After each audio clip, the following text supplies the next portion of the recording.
Olá, irmãos. Bom dia, boa tarde ou boa noite.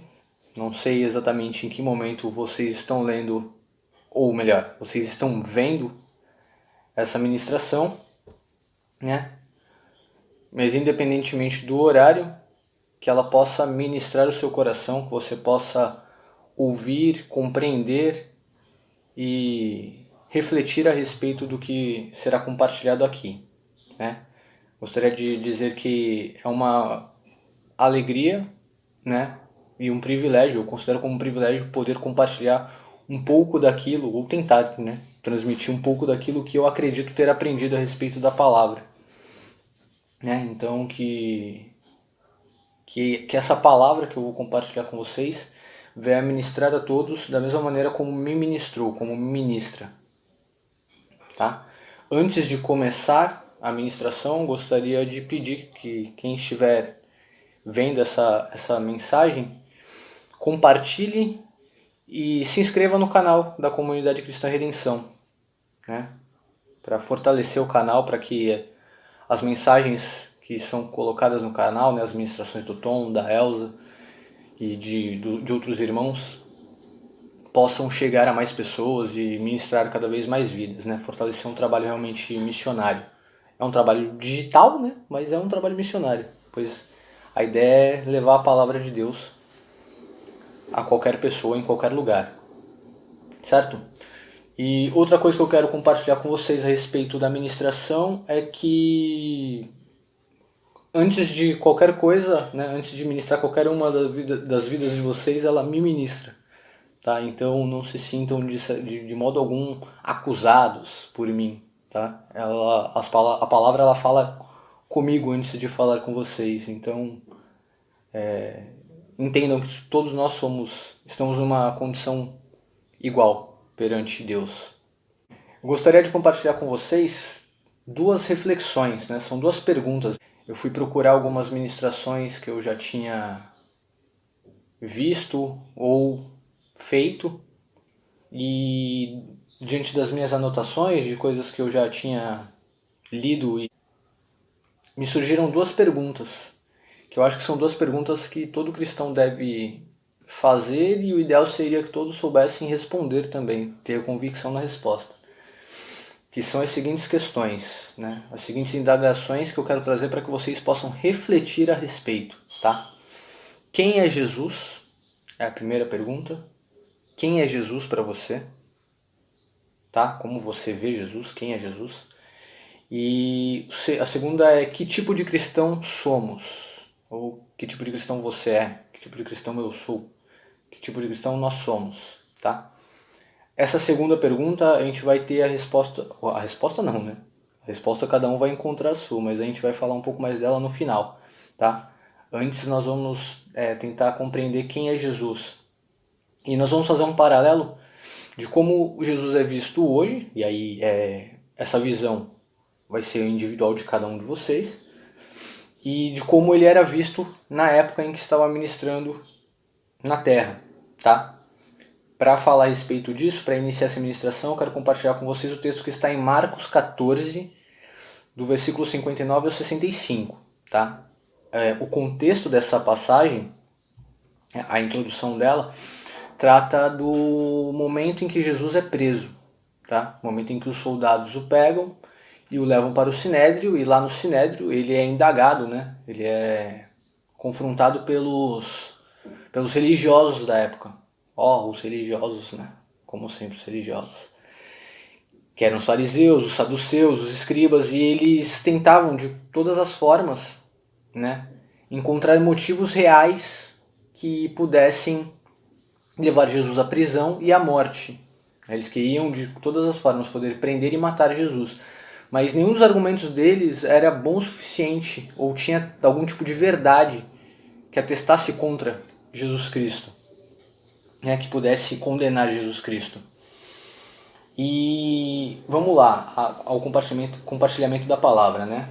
Diante desse contexto que eu falei para vocês, chegamos no versículo 59 que diz: mesmo assim as suas histórias não combinavam umas com as outras, ou seja, nada do que eles falavam, os religiosos, batia, nada chegava a um ponto-chave em que pudesse atestar contra Jesus.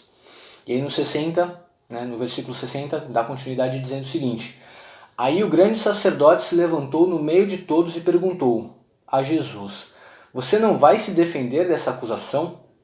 Mas Jesus ficou calado e não respondeu nada. Então o grande sacerdote tornou a perguntar: Você é o Messias, o Filho do Deus bendito? E Jesus respondeu: Sou. E vocês verão o Filho do Homem sentado do lado direito de Deus, do Deus Todo-Poderoso, e descendo com as nuvens do céu. Aí o grande sacerdote rasgou as suas próprias roupas e disse: Não precisamos mais de testemunhas, vocês ouviram esta blasfêmia contra Deus. Então o que resolvem? E todos estavam contra Jesus, e aí o condenaram à morte. Então alguns começaram a cuspir nele, cobriram o rosto dele, davam bofetadas nele e perguntavam: Quem foi que te bateu? Adivinhe! E também os guardas o pegaram e lhe deram bofetadas. É muito, muito surreal, né? Que eles tentaram de todas as formas encontrar um motivo e mesmo não tendo nada contra Jesus, eles o condenaram à morte. Mas isso era para ter acontecido, né? A palavra de Deus diz que precisava que isso acontecesse para que o ministério de Jesus Cristo se cumprisse na terra. E por que, né, no versículo 61, a parte desse texto que eu quero enfatizar, no versículo 61, o sacerdote, né, no 60, ele pergunta por que Jesus não vai se defender, né, se Jesus não vai se defender, e Jesus fica calado, não responde nada. E aí no 61 ele pergunta: Você é o Messias, o Filho do Deus bendito? E essa pergunta, quando é feita, ela não é feita para realmente obter uma resposta que o convença. Não é com essa intenção que é feita a pergunta. Quando ele pergunta: Você realmente é o Messias? Ele já entende, ele já sabe que ele não acredita naquilo. Ele pergunta mais para afrontar mesmo, né? Ele pergunta com a intenção de zombar, né, de Jesus Cristo, porque ele não acreditava naquilo. Ele não acreditava que Jesus era o Messias, o Filho de Deus bendito. E assim como ele e como os religiosos da época, até mesmo parte das pessoas que caminhavam com Cristo, parte das pessoas que andavam lado a lado com Cristo e o seguiam, também não acreditavam, né, que Jesus era o Messias, o Cristo, o Filho do Deus bendito, né, o Filho do Deus vivo. Muitos o viam de outras formas. E essa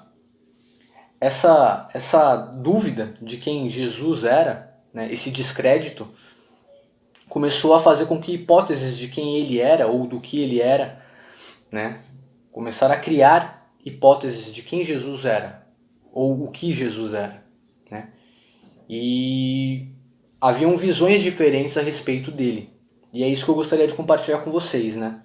E aí fica a reflexão, né, de como o viam na época e como o veem hoje, tá? Eu separei acho que quatro formas aqui de como o viam, e aí vocês vão fazer um paralelo sobre aquela época e sobre como o veem hoje, tá? Primeiro ponto diz assim, que muitos o viam como uma ameaça. Esses principalmente os religiosos da época, né? Os religiosos da época, né? Repito, os fariseus, os saduceus, os escribas, eles viam Jesus como uma ameaça, tá? Por que eles viam Jesus como uma ameaça? Porque eles queriam honra e glória para eles, né? Eles, por terem o conhecimento da palavra de Deus, eles se colocavam numa condição de superioridade perante todo o restante da sociedade, né? Os religiosos, eles acreditavam ser seres superiores aos demais, por deterem o conhecimento a respeito da palavra, né? E quando eles encontram Jesus, né, pregando algo completamente diferente disso, né, ensinando ao povo a noção real de quem Deus era e mostrando que todos nós somos absolutamente iguais perante Deus, né, somos todos fracos, todos falhos, todos pecadores, inclusive os religiosos que conheciam a palavra, eles se sentem ameaçados, porque se eles são colocados numa condição de igualdade, logo eles não têm mais aquele ar de superioridade, eles não têm mais aquela posição superior perante os demais. E eles não queriam isso para a vida deles, porque eles gostavam, né, de ter honra e glória para eles, né? Eles gostavam desse status de superioridade. Então, quando Jesus vem pregando o amor, pregando o perdão e pregando a igualdade, eles se sentem ameaçados, tá? Então, muitos o viam como uma ameaça, ok? Essa era uma das visões que tinham a respeito de Jesus. Quem era Jesus? Uma ameaça, tá? O segundo ponto, a segunda hipótese, né, a segunda forma como viam Jesus era como um rei terreno. Muitos viam Jesus como um rei terreno. E esse é um ponto curioso, né? Porque apesar de alguns religiosos também terem essa visão, né, essa perspectiva, ela era muito mais difundida no meio dos que seguiam a Cristo, né? Principalmente no meio dos judeus. Para falar bem a verdade, muitos só seguiam a Cristo por terem essa convicção, por acreditarem que Jesus era um rei terreno, né? Eles acreditavam que Jesus veio para salvá-los, para tirá-los de um contexto de miséria e de inferioridade e levar o povo judeu à ascensão, né? Tomar o trono, derrubar os reis da época, derrubar o Império Romano e tomar o poder. Então muitas pessoas seguiam Jesus por ter essa visão, né? Por ter essa compreensão de que Jesus era um rei terreno, que veio para derrubar o que estava ali, né? Dominando a sociedade. E essa visão ela enfurecia os religiosos, né? Que eram cheios de inveja. Os religiosos invejavam a Cristo e sentiam-se ameaçados, certo? Porém, e aí é nesse momento que muitos se decepcionam com Cristo, né? Muitos judeus, muitos que seguiam a Cristo com essa esperança de tomar o poder, porém, é nesse momento, né? Toda a conduta de Jesus nesse momento, toda a conduta de Jesus faz com que essa hipótese caia por terra, essa perspectiva de um rei terreno caia por terra. E o momento em que ele é preso mostra exatamente isso, né? Mostra que ele não veio com esse propósito. Não veio com esse propósito, né? E eu gostaria até de compartilhar um trecho que está em João 10. João 10, versículo 17 e versículo 18.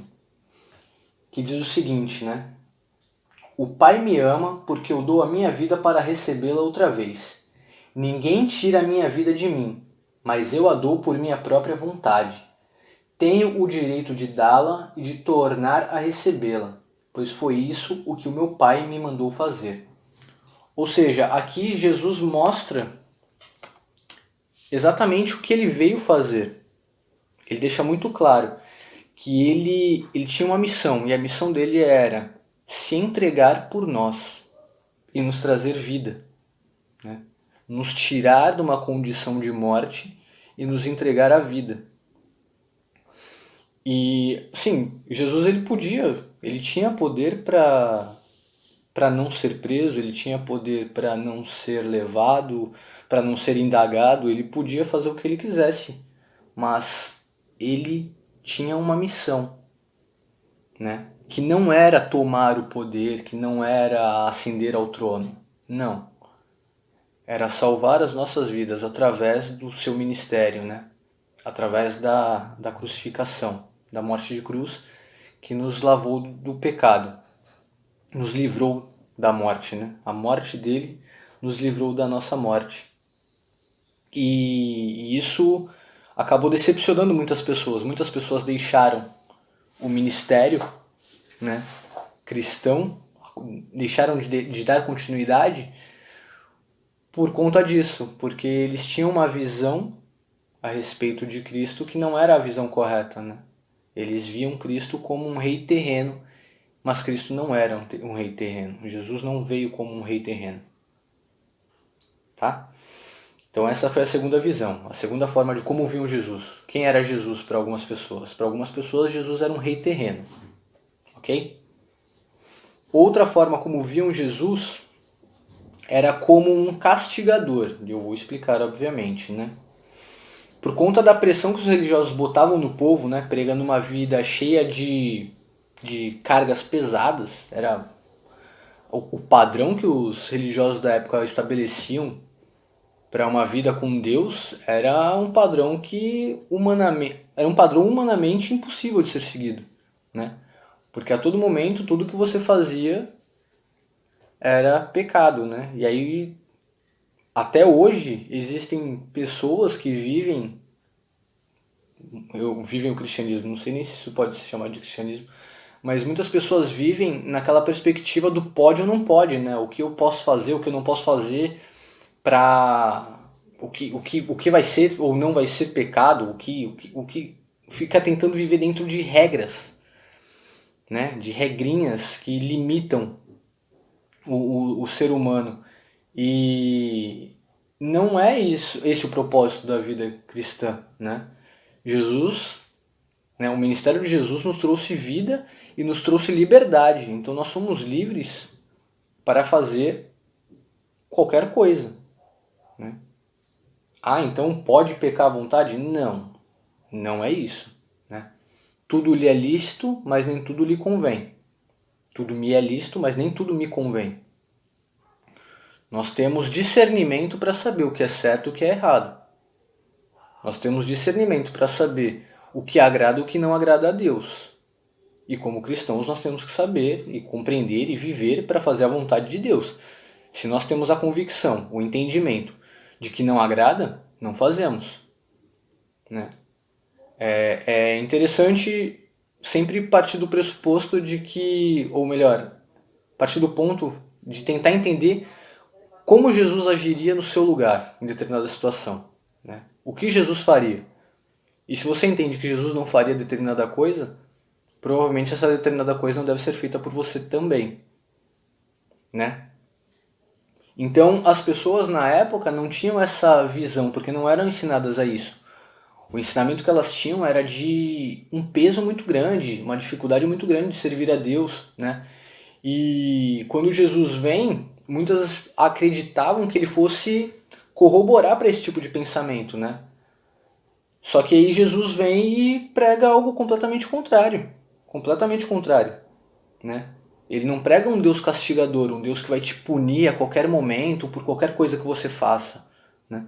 Não é esse o ensinamento de Jesus, não é isso que ele prega. O que ele prega é arrependimento, é amor e perdão. Arrependimento, amor e perdão. É isso que Jesus ministra, é isso que Jesus prega. E isso continua a enfurecer os religiosos, né? Porque não era esse o padrão de vida que eles tinham e não era isso que eles queriam ensinar, né? Não era. Mas Jesus vem e mostra isso, ministra isso, né? E então por isso que havia essa visão de um Jesus castigador, de um Deus castigador, né? E repito, o pecado é mau, tá? E nós temos que fugir do pecado todos os dias. Nós não temos carta branca, não é porque Jesus Cristo nos tornou livres que temos carta branca para pecar, não é isso. Não é porque Jesus perdoa que temos que pecar constantemente e somos livres para isso. Não. Tá? Pecamos, somos fracos, falhos, pecadores, mas temos discernimento do que é certo e do que é errado. Temos entendimento de que ao pecarmos temos que nos arrepender e ao nos arrepender não devemos cometer o mesmo erro novamente. E outra coisa que é importantíssimo de falar e de você compreender é que tudo, absolutamente tudo o que nós fazemos causa algum tipo de consequência. Tudo. Então, coisas boas, né? Atos bons nossos normalmente trarão consequências boas, trarão coisas boas para as nossas vidas. Não que nós vamos fazer as coisas boas para receber coisas boas, não é isso, né? Você tem que fazer o bem independentemente do que você vai receber em troca. Mas é uma cadeia, né? Que segue. Porém, o pecado vai trazer consequências negativas também, né? É aquela questão do plantar, né? Você vai colher o que você plantar. Você vai colher o que você plantar. Então, compreenda que você vai errar, você vai se arrepender, você vai pedir perdão, Deus vai te perdoar, mas isso não te isenta das consequências do teu pecado. Ok? Então essa era uma outra visão que tinham a respeito de Cristo, como um castigador. Tá? Então eu já compartilhei aqui 3 visões, né? Muitos o viam como uma ameaça, outros o viam como um rei terreno e outros o viam como um castigador. Porém, no meio dessas visões deturpadas e distorcidas, né, a respeito de quem era Cristo, de quem era Jesus, haviam os que o viam como a esperança, como Cristo, como o Filho do Deus vivo, né? Haviam esses também, né? Senão o ministério não teria dado continuidade. Tinham pessoas que compreenderam verdadeiramente quem era Cristo. E é essa convicção que nós temos que ter, que Jesus é o nosso Salvador, o Cristo que se entregou por vontade própria para nos salvar e nos conceder a vida eterna. Então, diante de tantas visões erradas a respeito de Cristo, havia uma visão correta, que era a visão de quem ele realmente era. Não era um rei terreno, não era uma ameaça aos reis e aos impérios da época, não era um castigador, um cara que veio para apontar o dedo na cara de todo mundo e mostrar que a gente está errado e que vai todo mundo pro inferno. Ou melhor, de certa forma ele até mostrou que se nós nos mantivéssemos vivendo em pecado e não compreendêssemos quem ele era, essa seria a consequência, né? Mas não do jeito que era pregado na época. Se você trabalhar no sábado, você está fazendo a coisa errada. Se você fizer isso, não pode aquilo, não. Não era dessa forma. Era de acordo com o ministério de Cristo, que era um ministério de pregar o amor, o arrependimento, o perdão, a vida em comunidade, a vida de um para o outro, né? A compreensão do amor que é manifesta de um para o outro. Eu costumo... É algo que eu repito muitas vezes, mas que é muito interessante. Para mim é muito interessante, né? Que a salvação, ela é individual. Eu já falei isso algumas vezes em algumas ministrações. A salvação, ela é totalmente individual.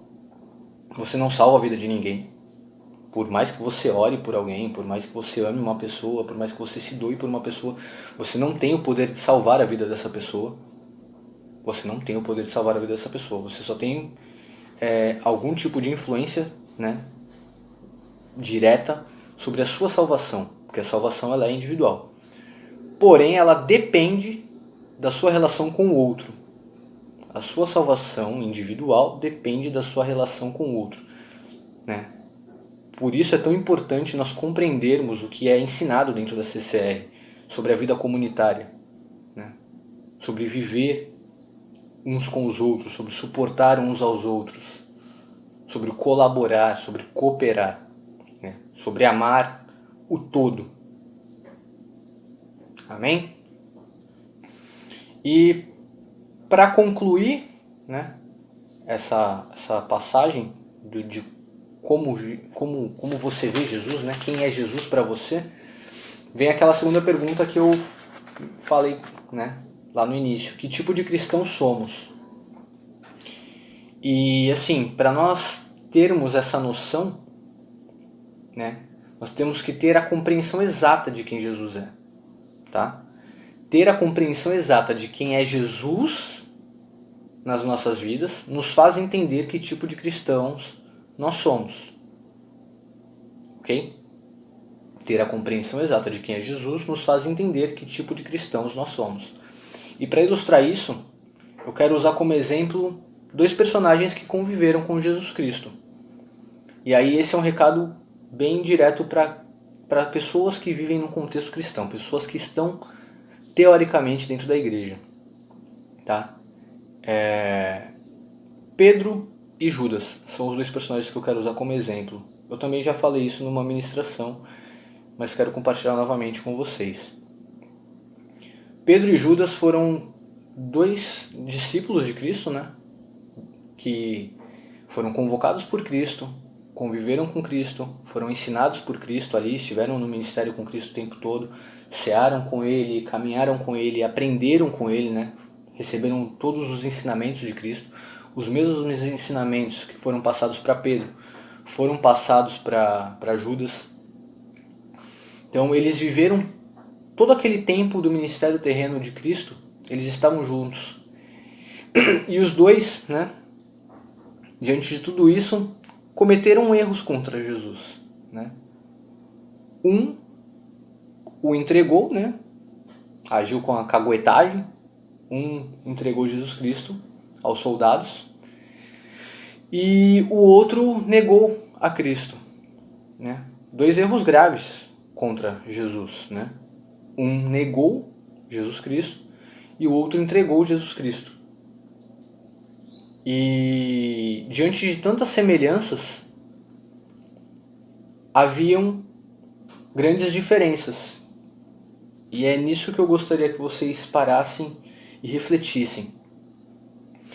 Viveram, aprenderam, conviveram, sabiam quem era Cristo, porém e erraram, o que é comum da vida humana, o erro, né? O pecado é algo comum a todos nós. O que difere alguém que realmente entende quem é Jesus Cristo é a maneira como você lida com o seu erro, é a maneira como você lida com o seu pecado. Né? Pedro errou, Pedro pecou, mas Pedro se arrependeu. Se arrependeu de verdade, se arrependeu genuinamente. Ele chorou, ele se entristeceu, mas ele se arrependeu e prosseguiu para o alvo, que era Cristo. E deu continuidade no ministério e viveu uma vida cristã verdadeira. Judas fez totalmente o oposto. Eu não vou nem dizer que Judas não se arrependeu, porém o arrependimento de Judas não foi genuíno. Ele permitiu que o orgulho dele falasse mais alto do que o arrependimento. Né?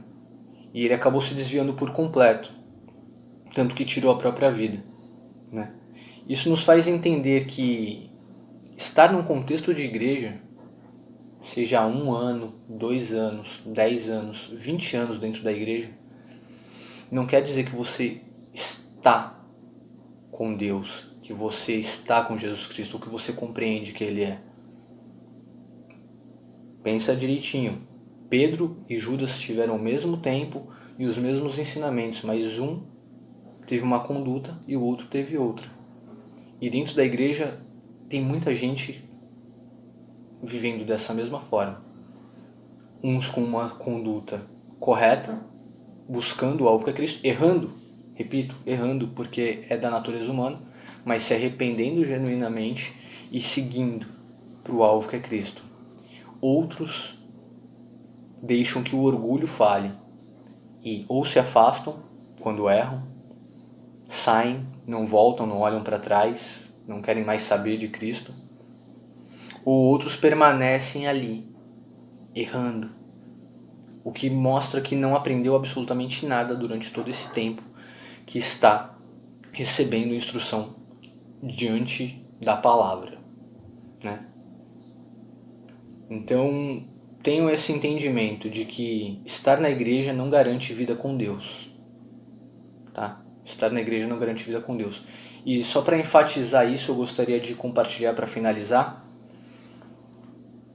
dois versículos que está no livro de Provérbios, no capítulo 26, que são os versículos 7 e 9, tá? 26, 7 e 9.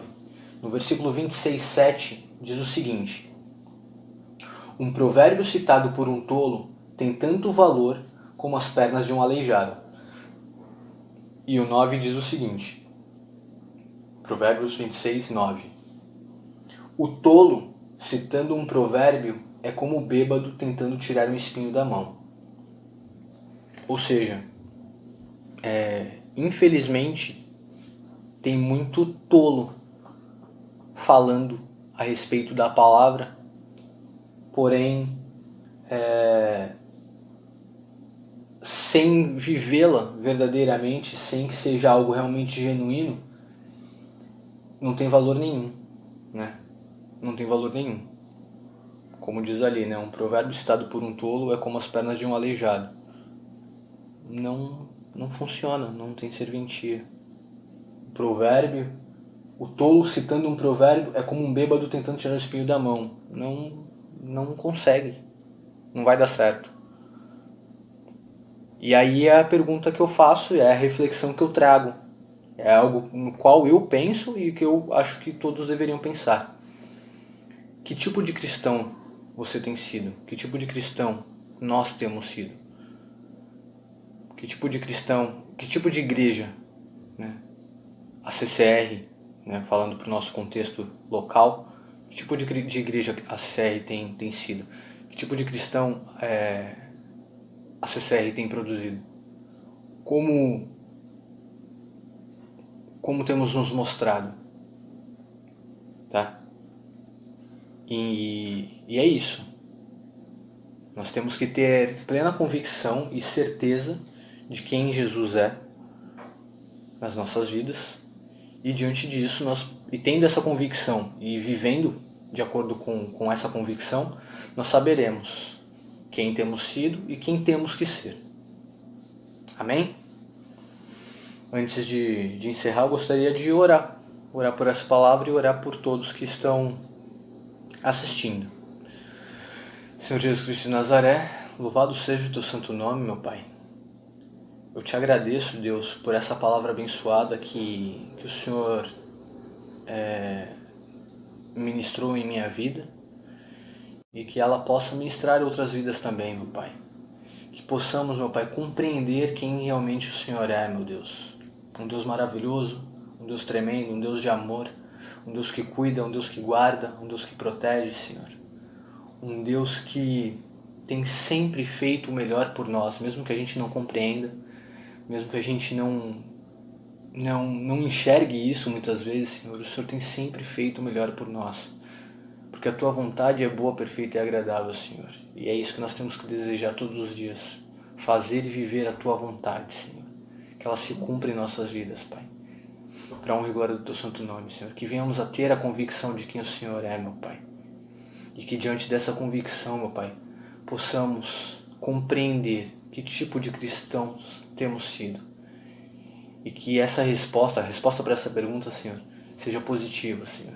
Que possamos responder sem peso nenhum que temos sido os cristãos que o Senhor quer que sejamos. Pessoas comprometidas com o reino, pessoas comprometidas com o corpo, pessoas que fazem a Tua vontade, pessoas que buscam a Tua vontade, que buscam a Tua face, que buscam fazer o que agrada o Senhor. É o desejo do meu coração, Senhor, e que ele esteja de acordo com a Tua vontade, com o Teu querer, meu Pai. Em nome do Senhor Jesus Cristo de Nazaré. Amém. Que vocês possam espero que tenham sido ministrados, né? Não esqueçam que temos culto no domingo, culto presencial no domingo. E que Deus os abençoe, tá? Espero ter sido claro. A minha preocupação é sempre essa quando eu ministro alguma coisa, porque às vezes eu acho que eu me enrolo e não transmito o que deveria ser transmitido. Então que tenha sido claro e é isso, tá? Que Deus os abençoe. Fiquem todos com Deus.